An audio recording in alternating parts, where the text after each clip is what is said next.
Oke, teman-teman semua, kita akan melanjutkan terkait dengan 11 langkah dalam melakukan forecasting ya.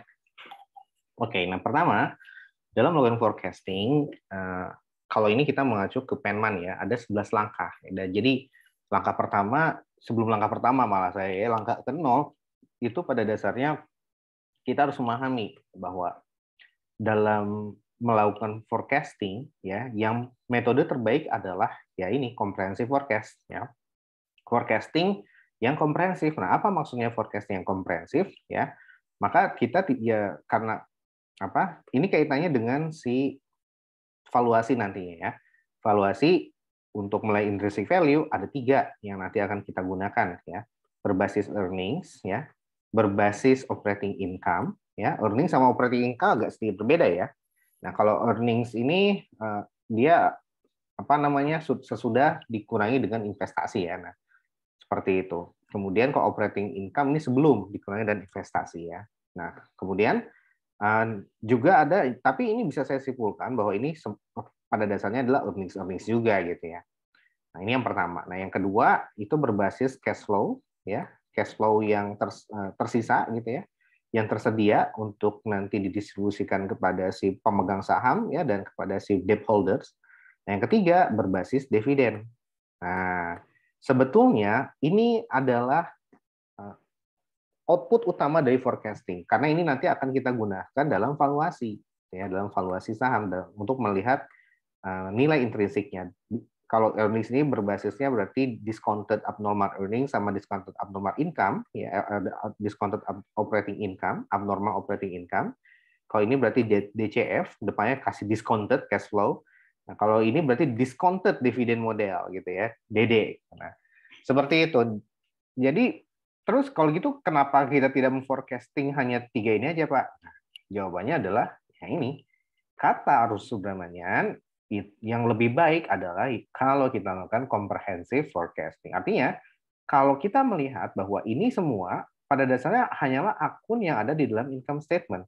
Artinya cukup income statement aja. Nah, neracanya nggak perlu. Nah, kalau kata Subramanian, ya kagak gitu juga cuy.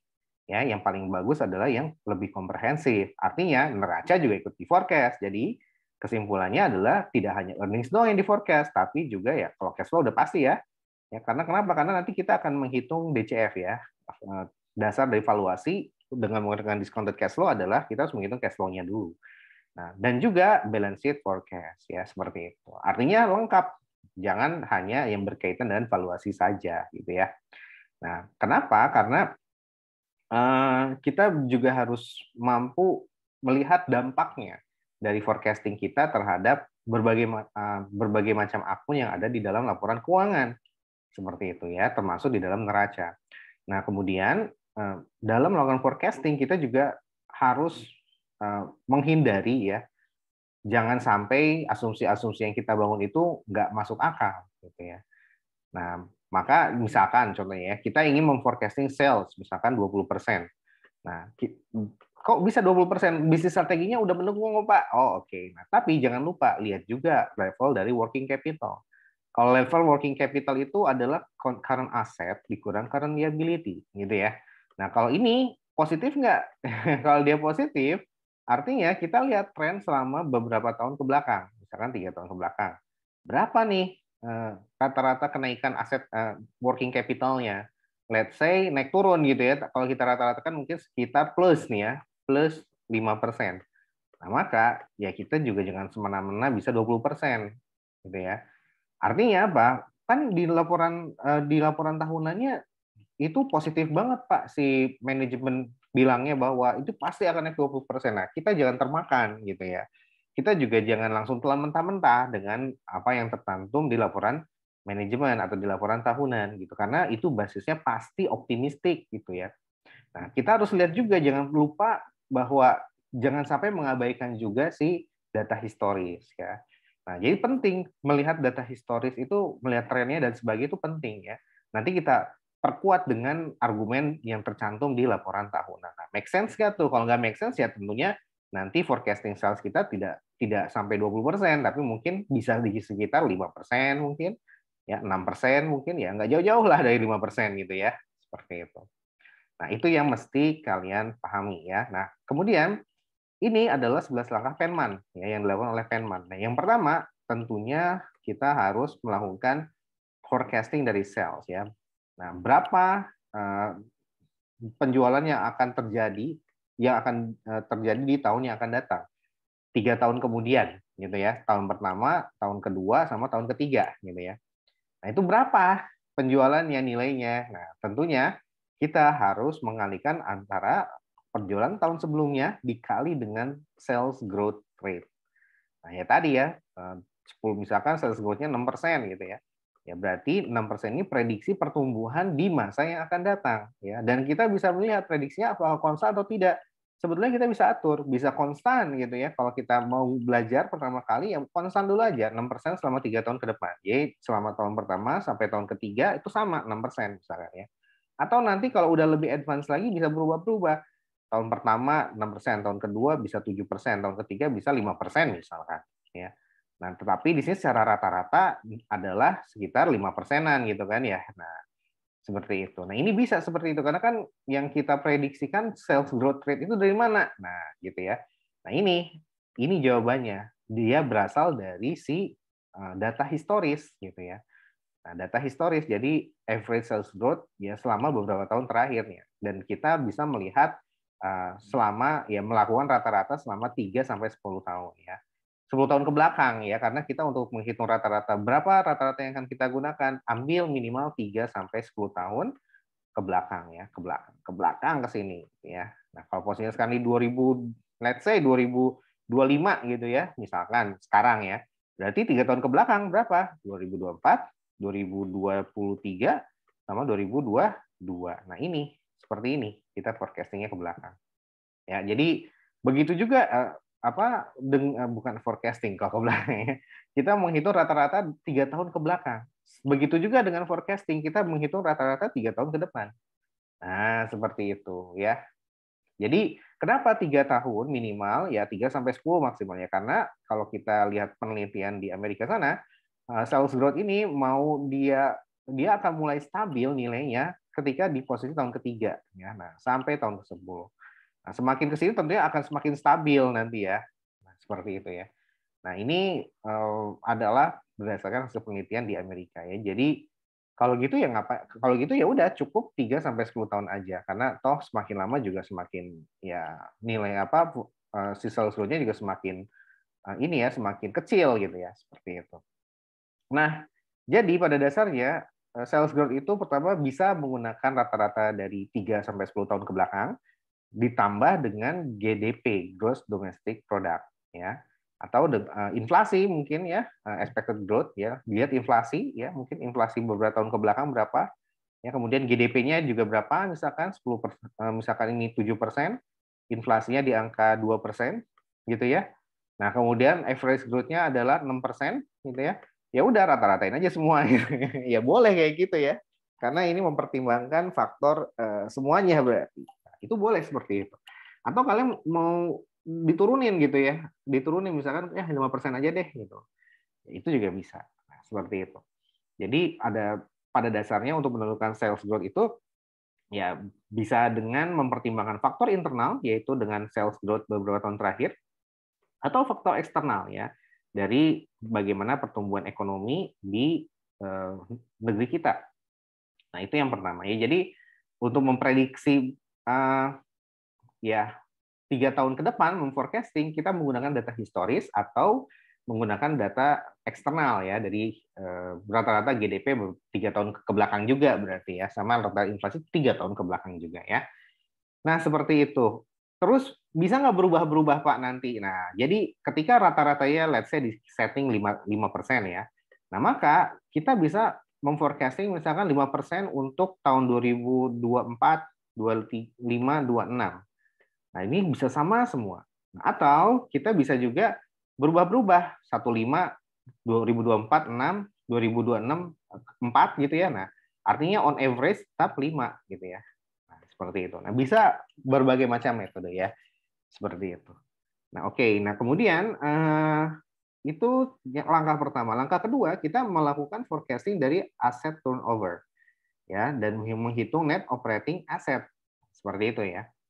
Nah, artinya di sini kita harus tahu rumus asset turnover itu seperti apa. Oke, jadi rumus asset turnover itu adalah sales ya dibagi dengan total aset atau balik ya, total aset ya. Nah, atau juga bisa average sales ya. Average sales dibagi dengan average total aset. Ya, seperti itu. Nah, berarti kita sebetulnya dalam menghitung atau juga kita pada dasarnya menggunakan data historis 3 sampai 10 tahun ke belakang gitu ya. Hitung rata-rata 3 sampai 10 tahun ke belakang ya berarti saya 3 tahun gitu ya, paling minimal 3 tahun ke belakang. Rata-rata sales-nya berapa, kemudian hitung rata-rata asetnya berapa, kemudian nanti dapatlah rata-rata atau selama 3 tahun ke belakang ya. Dan ini kalau kita lihat cenderung stabil pada dasarnya ya si atau ini ya. Jadi kalau kita rata-ratakan ya pastinya cenderung deviasinya tuh kecil gitu ya. Jadi misalkan 5% ya, deviasi 1%. Kan ya berarti kan 4, kemudian 5, kemudian 6 gitu ya. Nah, kayak gitulah apa namanya naik turunnya. Jadi tidak langsung volatil sekali misalkan 4 ke 10, kemudian turun ke 6 gitu ya. Nah, kayak gitu. Nah, itu atau kenapa? Karena memang demikian ya berdasarkan penelitian juga bahwa kalau pada dasarnya perusahaan yang baru-baru berdiri itu dia memerlukan ya sales kan rumusnya dibagi dengan TA ya. Nah, jadi awal-awalnya tinggi nih atonya. Kenapa? Karena dia perusahaan baru ya lagi hype banget gitu ya. Nah, awal-awalnya dia akan mendapatkan cuan yang banyak gitu ya. Dan total asetnya tentunya kan nanti akan menjadi ya kalau kita bagi ini berarti kan atonya menjadi tinggi gitu ya. Nah, seperti itu. Nah, lama-lama dia akan turun gitu kan. Kenapa? Ya udah mulai bersaing dengan perusahaan lainnya gitu. Nah, makanya ini rata-ratanya akan turun. Nah, seperti itu ya. Dan cenderung akan stabil di tahun ketiga sampai dengan tahun ke-10. Nah, seperti itu. Maka kita menggunakan rata-rata atau 3 tahun ke belakang. Sama seperti halnya sales growth. Nah, itulah mengapa ya. Jadi ketika awalnya atonya tinggi, tapi nanti setelah 3 tahun sampai 10 tahun ke depan ini akan stabil, akan turun dan cenderung stabil ya. Nah, seperti dan itu make sense ya karena memang awalnya kan perusahaan ketika yang masih growth gitu ya, itu tumbuhnya tinggi gitu salesnya, tapi lama-lama kan udah makin bersaing dan perusahaan lainnya udah mulai jenuh marketnya, lama-lama penjualan akan turun ya. Nah, seperti itu. Maka dia harus melakukan inovasi baru. Nah ya, itu langkah kedua. Hasilnya adalah kita menghitung berapa NOA-nya gitu. Jadi dari data historis atau kita hitung berapa NOA-nya. Ya, NOA itu adalah net operating asset ya. Jadi setelah sales, kemudian kita hitung NOA-nya. Nah, di sini kita apakah melakukan revisi dari si sales-nya? Kalau tidak ada, maka kita skip saja langkah ketiga. Nah, langkah keempat, maka kita bisa menghitung forecast dari si profit margin. Ya, setelah kita dapat sales ya, kemudian kita dapat NOA gitu ya. Nah, berapa profit marginnya ya?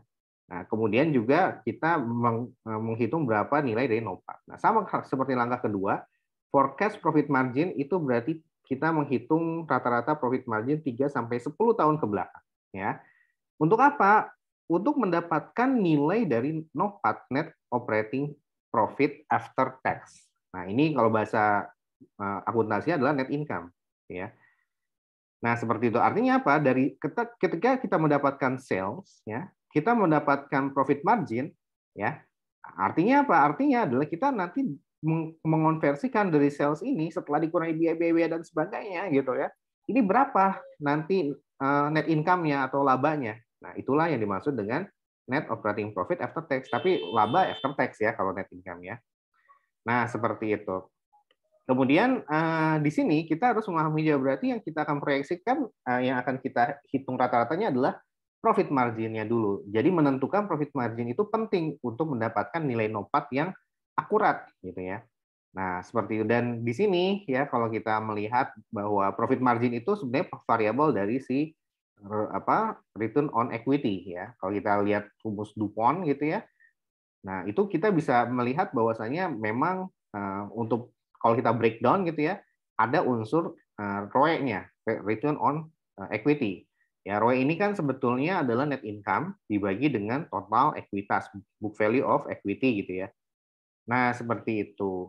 Nah, jadi pada dasar kenapa bisa masuk ke hubungannya dengan equity ya karena kan net income nanti masuknya ke equity ya. Dalam via apa jalurnya? Via retained earnings. Nah, seperti itu ya. Nah, dan cenderung profit margin itu ya jadi itu dipengaruhi ya oleh kompetisi yang normal. Jadi oleh persaingan usaha antar peers ya. Nah, jadi dalam melakukan analisis laporan keuangan kita penting menentukan peers ya. Artinya kita misalkan mau menganalisis satu perusahaan ya. Satu aja udah susah coy bagi 5 gitu ya. Nah, tapi kita pada dasarnya tidak hanya satu aja gitu ya. Kita harus menghadirkan paling tidak 2 peers lah gitu ya. Minimal ya 2 peers lah. Karena biar dapat rata-ratanya kalau satu peers kan nanti aduh agak kagok gitu ya. Bisa jadi yang malah yang peers yang peers yang kita pakai itu malah nggak cocok gitu ya, malah dia masih di bawah si perusahaan yang kita analisis gitu ya. Nah, makanya rata-rata kita menggunakan 2 peers kalau analis ya. Nah, di situ biasanya profit margin itu ya bergantung pada peersnya karena kan sama-sama memperlukan kue yang sama ya. Nah, berkompetisi untuk memperlukan kue yang sama ya. Sehingga ya pasti ya kapan dia tergerus profitnya berarti itu artinya dia mulai kalah bersaing dengan peersnya gitu ya. Nah, dan di sini ya perusahaan yang memiliki atau yang rendah biasanya akan memiliki profit margin yang tinggi ya.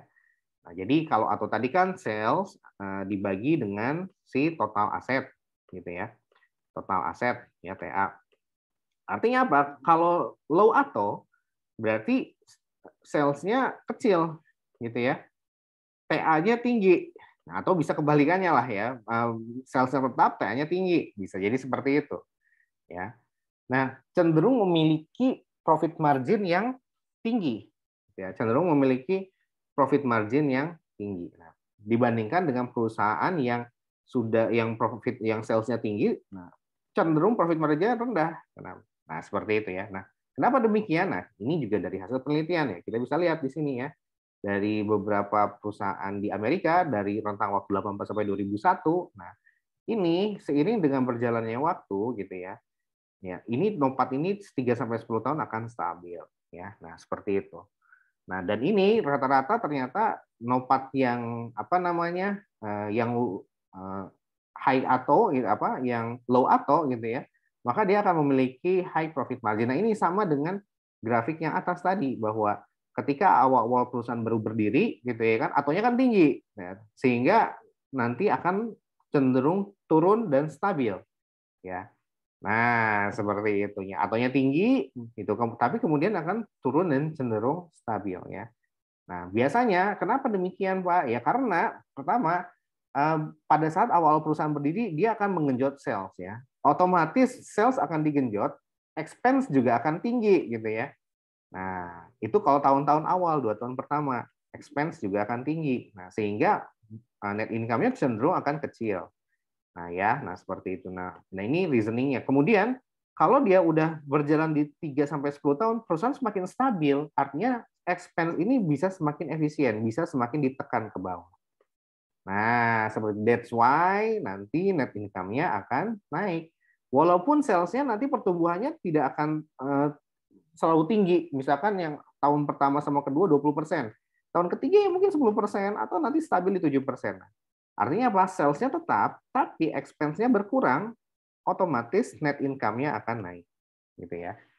Nah, seperti itu. That is the reason ya. Itu dengan syarat bahwa perusahaannya memang dia mampu mengelola ya sumber daya dengan baik, ya, mampu menghasilkan cuan secara konsisten lah gitu. Nah, langkah kelima kita harus menghitung juga apakah ada tambahan operating income, other operating income. Nah, ini untuk yang unusual item. Ya, unusual item itu tadi kita udah belajar ya di analisis arus kas operasi bahwa untuk memprediksi income itu ya kita hanya mengambil operating income dan dia yang frekuen ya. Yang dia terjadi ya operating income ini kan berkaitan dengan operasional perusahaan ya. Kemudian frekuen ya.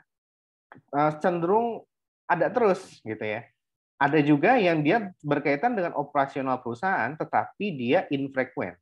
Nah, ini posisinya di langkah kelima ini kalau ada unusual item dan dia merupakan berkaitan dengan operational activities, ya maka harus ditambahkan di item langkah kelima. Nah ini biasanya kalau kita mau tahu, kita bisa membaca prospektus atau laporan tahunan perusahaan ya. Biasanya di situ diinformasikan bahwa akan terjadi penjualan ya dari saham perusahaan misalkan kapan gitu ya. Nah, atau akan terjadi misalkan relokasi ibu kota gitu. Nah, berarti ada peluang bisnis mungkin ketika di sana di tahun ya setelah ibu kota berdiri pindah gitu ya. Dia mungkin kontraktor ya.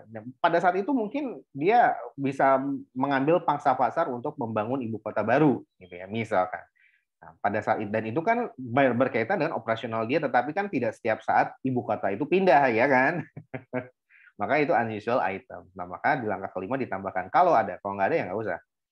Nah, dari situ kita bisa menghitung cash flow ya.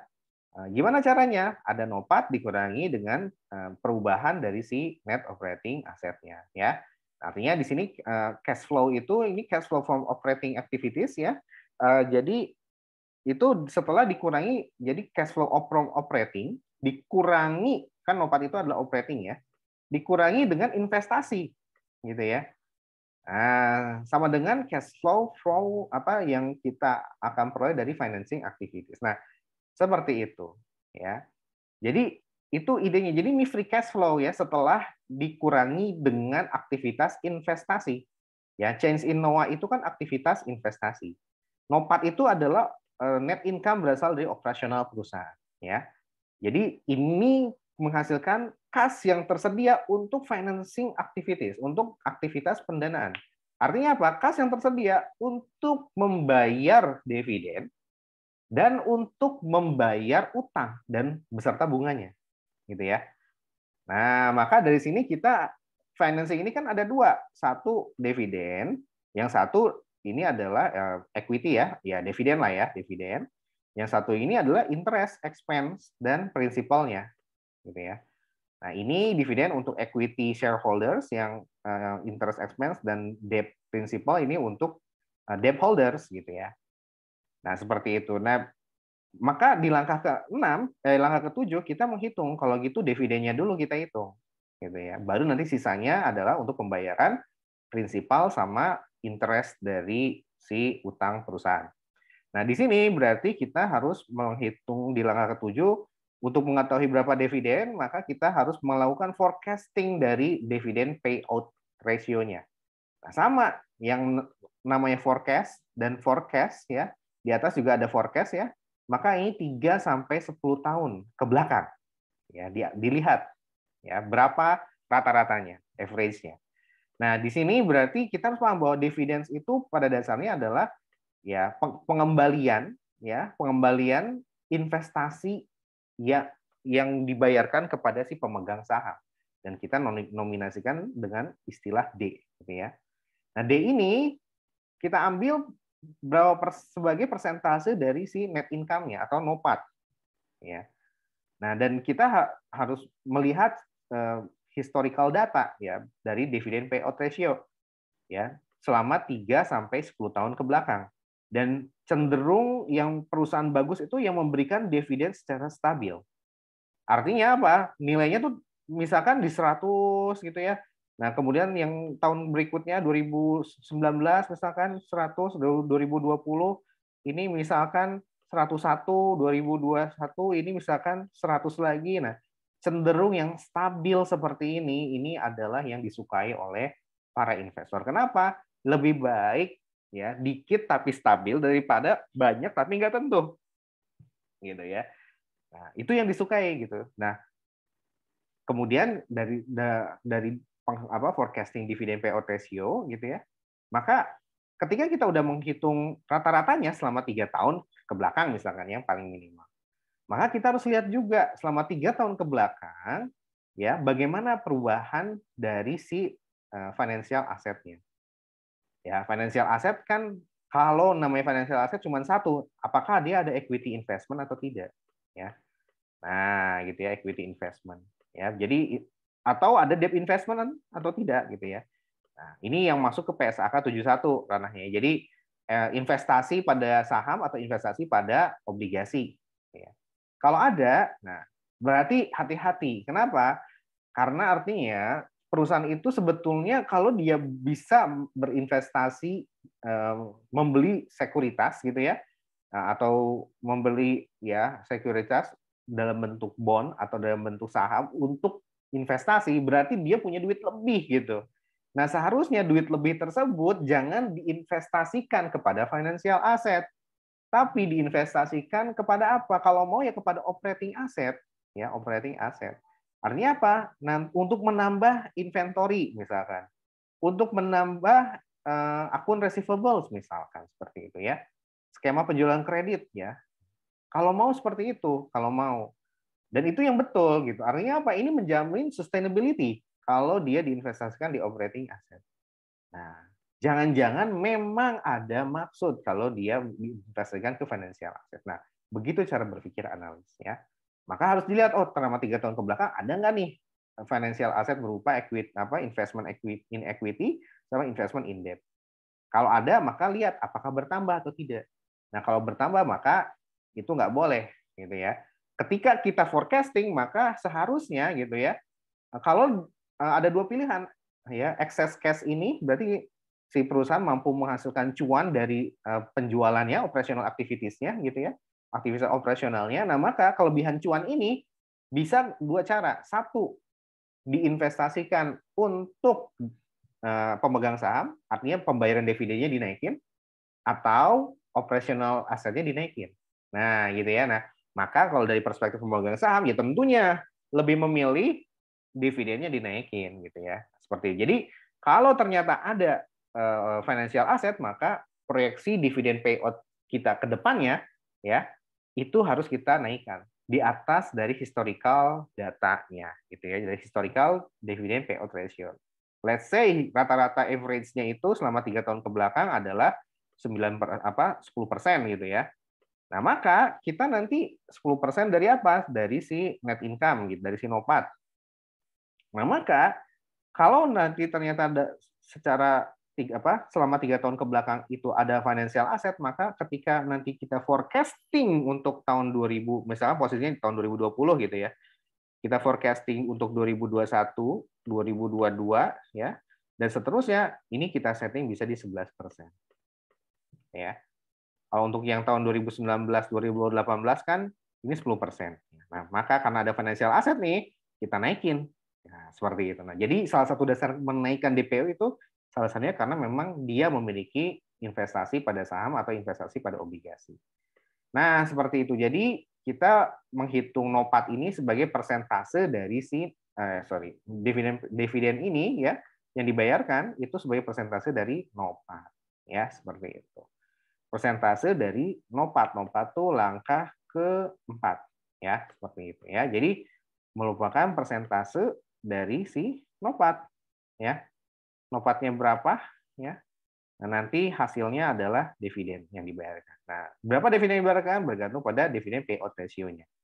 Nah, oke, langkah ke-8 sekarang. Nah, setelah kita tahu ya bahwa yang namanya financing activities itu adalah operational activities dikurangi dengan investing activities, operasionalnya ini NOPAT, ya. Kemudian investingnya adalah change in NOA, gitu ya, delta NOA. Maka tadi ya, udah dikurangi dividen, ya.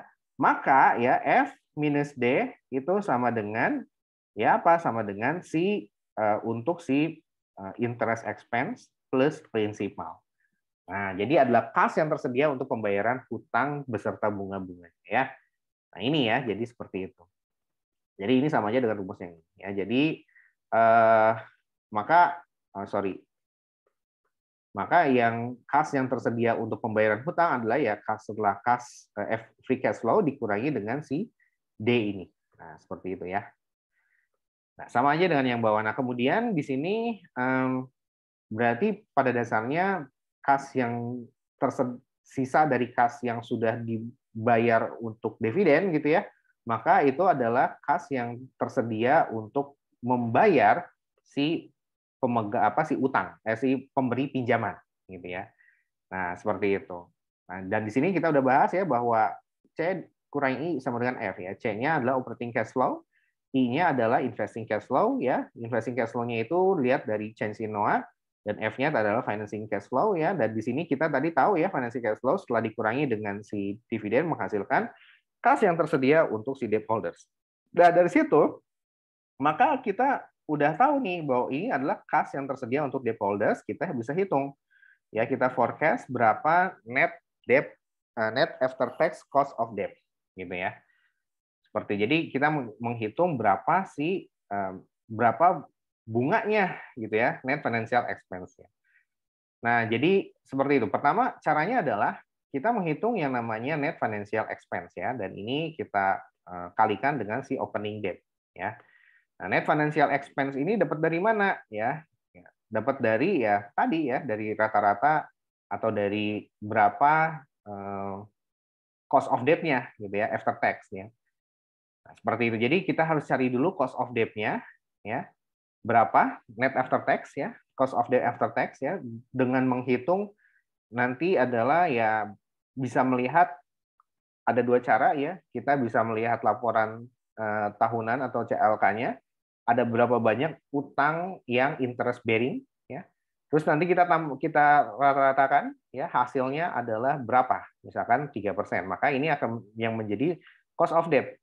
Tinggal dikalikan dengan si ininya apa namanya? Tax-nya. Berarti ini nanti 1 min T. Ya, tax-nya misalkan 25%, maka ini 75% dikalikan dengan si 3% ya. Nah, inilah yang akan menjadi cost of debt. Nah, baru dikalikan dengan opening debt ya.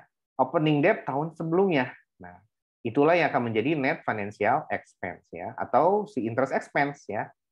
Nah, seperti itu. Nah, kemudian dari situ kita udah tahu ya berapa payment untuk yang tersedia untuk si bond debt holders gitu ya. Berapa interest expense-nya ya. Maka kita bisa menghitung closing debt-nya berapa. Nah, seperti itu ya. Nah, maka closing debt-nya itu adalah ya tadi opening debt ditambah dengan interest expense dikurang dengan net repayment to debt holders ya. Nah, langkah 8. Jadi kalau kita bisa melihat bahwa si closing debt ini adalah tujuan akhir dari langkah 9 ini ya. Caranya gimana? Jadi opening debt tahun sebelumnya ditambah dengan yang net financial expense ya. Kemudian dikurangi dengan si principal dari step 8. Nah, jadi kas yang dibayarkan untuk pelunasan utang ya. Nah, tinggal dikurangi dan prinsipal ditambah dengan interest expense maka dapatlah closing debt ya. Nah, seperti itu atau kita notasikan dengan rumus seperti ini. Jadi interest expense ditambah dengan change in net debt. Nah, seperti itu ya.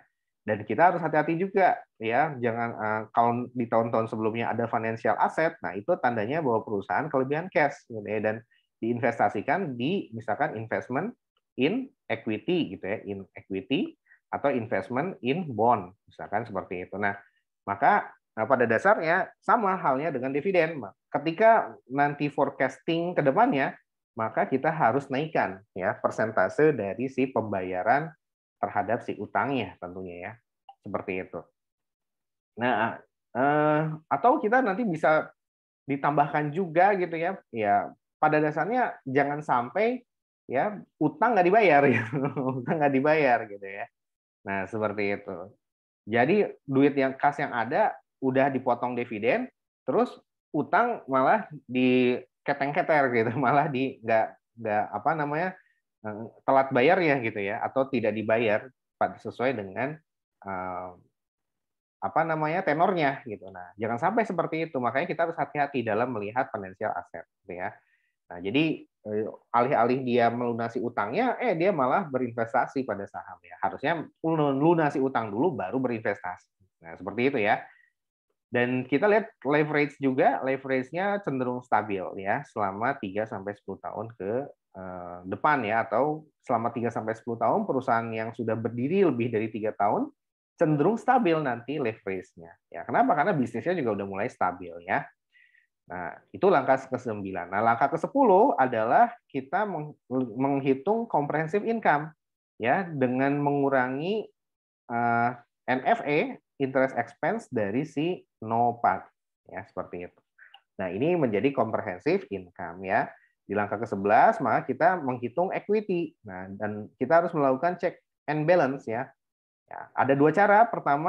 Cara pertama yaitu NOA ya, dikurangi net debt ya, sama dengan closing equity.